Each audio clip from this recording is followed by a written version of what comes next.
What's up, everybody? Mr. Tim, MrTimsWildRide.com. We're coming to you from Fort Wilderness Resort and Campground in Walt Disney World, Orlando, Florida. So we are here in Site 2015, and we are going to do a review of the Kelty Grand Mesa 4 tent. It's a tent that I had been looking for. I did a lot of research on tents, and it was something that I really wanted to get. I've been looking at this one tent for like 5 years. Finally, from campsaver.com, I was able to pick it up on closeout for about $100. So we're gonna see how this goes. I've never even taken this tent out of the packaging before, so we're gonna see how it works. The two-piece tent, fully taped seams. It's got a tub bottom.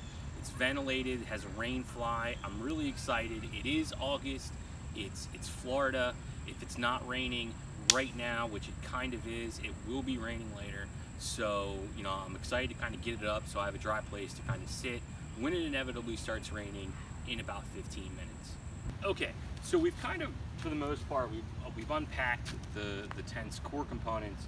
We have our instruction manual. We have obviously the bag over here to my left. This is the actual tent. Right here we have the rain fly. Right here, the poles. It's a two-pole construction, which means for the entirety of the tent there are only two poles, and we have the stakes, I'm thinking, in that little bag back there.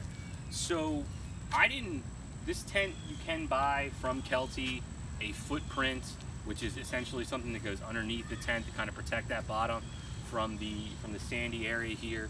I did not buy that before I came out here. I probably should have. I didn't. I did, however, bring a tent. The footprint of the tent is roughly 8 foot by 6 foot. I have a brand new 8 foot by 6 foot tarp in the car. I'm going to try and lay that down underneath it. We don't want it to be too big, right? Because if the tarp kind of extends out through under the bottoms and it does rain, then obviously this seems like a pretty flat base for the tent. The water will collect and it won't actually drain off, right? It'll just sit there and I'll just float away.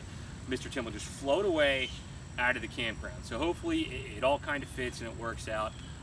You're gonna get to watch me do all this though. I'm gonna try and do like a whole time-lapse thing. I'm not 100% sure how it works, but we're gonna see how long it takes me to kind of do this. So, let's see what happens.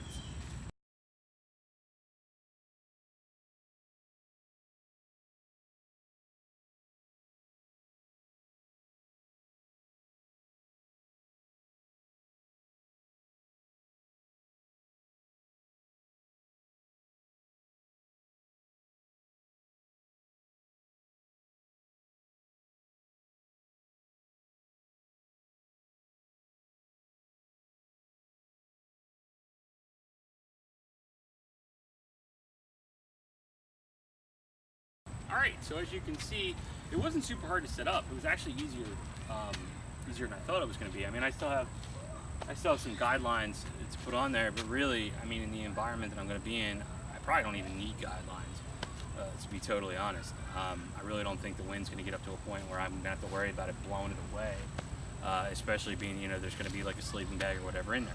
So really super easy, especially considering the fact that I've never set this thing up before. 2 poles was pretty simple. I don't know if you saw that I put the rain fly on the wrong way the first time, which kind of added to it. But again, I haven't necessarily looked at the time, but maybe 10 minutes. I mean, it wasn't 10-15 minutes. Really, and honestly, if you had done it before, it's probably even quicker than that. So yeah, so far so good. It looks like it's a decent size. We'll definitely get some videos in there later.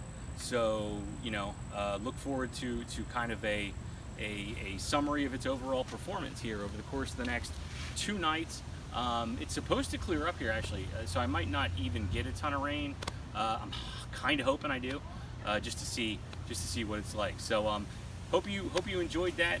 But we'll be back for the final summary here in like a day or two.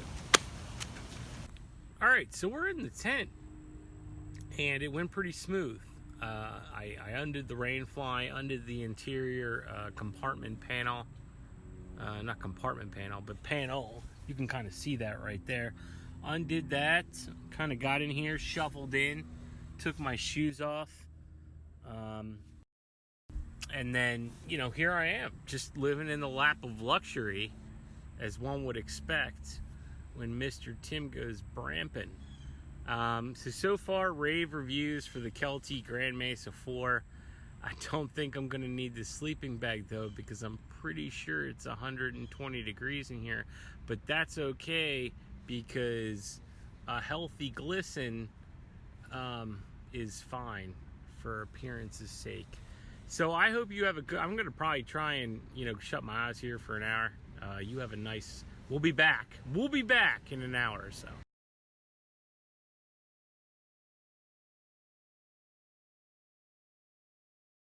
Okay, the time has come to break down our Kelty Grand Mesa 4 tent. We've never broken this down before, so we're going to see, you know, how quickly it breaks down and goes back into its bag with one person. Again, 2 poles. Putting it up was easy, so let's see how fast it kind of takes us. You know, we've already kind of taken the air mattress out. We've wiped it down a little bit. I already saw this giant caterpillar climbing around the inside, so we're going to have to get him. So, you know, safely, of course. So let's see how fast this breaks down.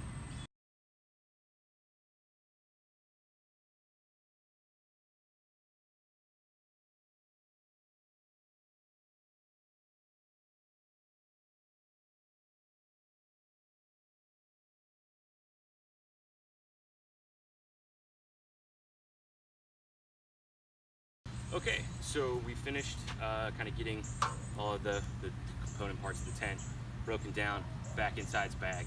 Obviously it didn't go back in his bag as easily as it came out of the bag, but even without me having to muck around too much with folding it up, I was still able to get it all in the bag, which, I mean, if you've ever had to deal with any type of portable enclosures, can be difficult to get everything kind of back in the bag with room to spare, and it feels like it fits pretty comfortably in there.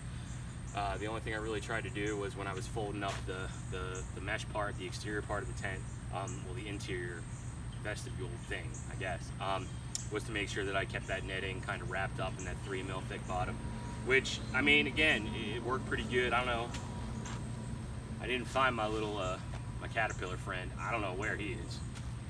Hopefully he got out in time, though I don't see how he could have. So he's probably in here somewhere. But, you know, so, again, pretty easy, especially considering there's only one person. That two pole, I mean, the poles are pretty sturdy, but the fact that it's only 2 poles is super easy. So yeah, so I hope you enjoyed it. You know, we'll have more of a little bit of an in-depth write-up, kind of talking about some different things. But yeah, so that's the Kelty Grand Mesa 4. Again, like I said in the first video, you know, I've been watching this tent for a long time. Definitely worth $100, especially considering, you know, what $100 is going to get you, you know, from some of your bigger box retailers. You know, looking online and kind of paying attention, you can get a good quality tent like this for relatively inexpensive. Is it the biggest tent? No, but again, I had a double stacked queen air mattress in there, and I felt like, you know, I never had to have any problems. And if you took that air mattress out of there, you'd easily have enough room, you know, for 3 decent sized people to be able to kind of be comfortable.